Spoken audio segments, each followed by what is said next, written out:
శ్రీరామోజు హరగోపాల్ గారు మరి ఇక్కడికి వచ్చేసినటువంటి అందరూ మిత్రులే ఉన్నారు. మీ అందరికీ కూడా నమస్కారం. ముఖ్యంగా తెలంగాణ సాహిత్య అకాడమీ మీ అందరికీ కూడా ఆహ్వానం పలుకుతుంది.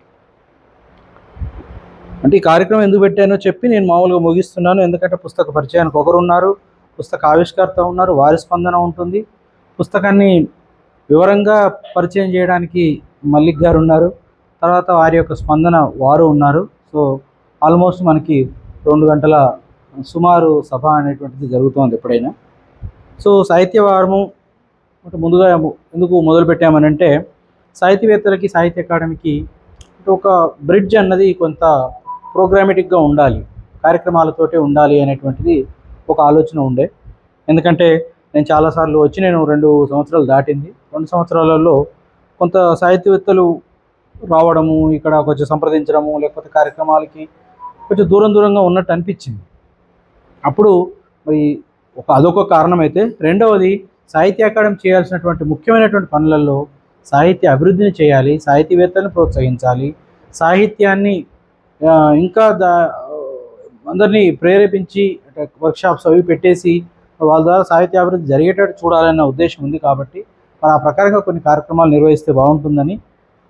మూడో కారణము, ఇట్లా పుస్తకాలు రాసినటువంటి వాళ్ళకి ఎక్కడ ప్లాట్ఫామ్, ఒక వేదిక అంటూ ఒకటి ఉండాలి. అది ప్రభుత్వ ఆధ్వర్యంలో ఉన్నటువంటి, అంటే సాహిత్య అకాడమీ ఉన్నదే అందుకే కదా. రూరల్ డెవలప్మెంట్ డిపార్ట్మెంట్ ఉందంటే గ్రామీణాభివృద్ధి కార్యక్రమాలు అక్కడ చేయాలి.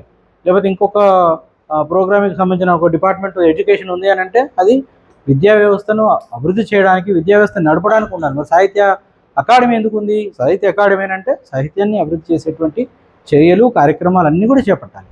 సో అది ప్రధానమైన ఉద్దేశం. ఈ 3-4 కారణాలతోటి ఈ సాహిత్య వారం అనేటువంటిది మనం డిసెంబర్ 2023 నుంచి 2024 డిసెంబర్ నుంచి మనం ఈ కార్యక్రమాన్ని మొదలుపెట్టాము.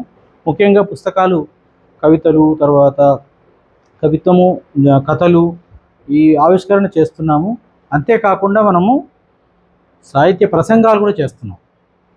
పెద్ద సాహితీవేత్తల యొక్క సాహిత్య ప్రసంగాల్ని ఏర్పాటు చేస్తున్నాం. త్వరలో మనం బిరుదరాజు రామరాజు గారితో వారి యొక్క సాహిత్యం మీద కొన్ని కార్యక్రమాలు, దాశరథి గారి సాహిత్య కార్యక్రమాలు, ఇవన్నీ కూడా మనం చేయబోతున్నాం.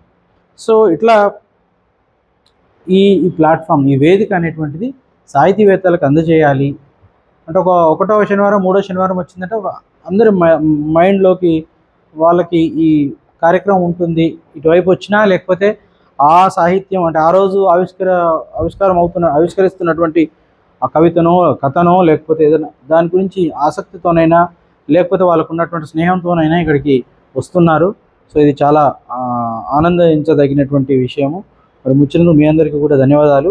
ఇంకోటి ఏంటంటే, ఇక్కడికి వచ్చిన తర్వాత కూడా ఈ సాహితీవేత్తలందరూ కూడా మాట్లాడుకుంటున్నారు, మీరేం రాశారు, తర్వాత ఏమొచ్చింది, ఆ అనుబంధం అనేటువంటిది ఇంకా ఒక్కొక్క పెరుగుతుంది. కొంతమంది పుస్తకాలలోనే చూశారు, పేపర్లలోనే వారి పేరు చూశారు, కానీ ఇక్కడికి వస్తే ప్రత్యక్షంగా ఒకరినొకరు కలుసుకుంటున్నారు. ఒక యూనియన్ లాగా ఇది యునైటింగ్ లాగా ఒక జరుగుతూ ఉంది. సో ఇది ఒక మంచి పరిణామంగా నాకు అనిపించి మరి ఈ కార్యక్రమాన్ని మేము ముందుకు తీసుకెళ్తున్నాము. మరి ఈ కార్యక్రమంలో ముందుగా మనము పుస్తక ఆవిష్కరణతోటి కార్యక్రమాన్ని మొదలు పెడతాము. తర్వాత ఈ పుస్తక ఆవిష్కర్త యొక్క మీ తర్వాత చేస్తారా, వారి యొక్క ముందు పుస్తకం పరిచయం చేయండి, ఆవిష్కరణ చేసి మీరు మాట్లాడతారు. తర్వాత మల్లిక్ గారు వివరంగా పుస్తకాన్ని మరి పరిచయం చేస్తారు. తర్వాత రచయిత వారి స్పందన చేస్తారు. ఇంకో అతిథి కూడా మాట్లాడతారు.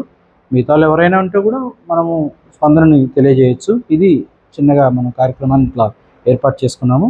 ముందుగా మనము పుస్తకావిష్కరణతోటి ఈ కార్యక్రమాన్ని మొదలు పెడతాము. మరి ముఖ్య అతిథి పుస్తకావిష్కర్త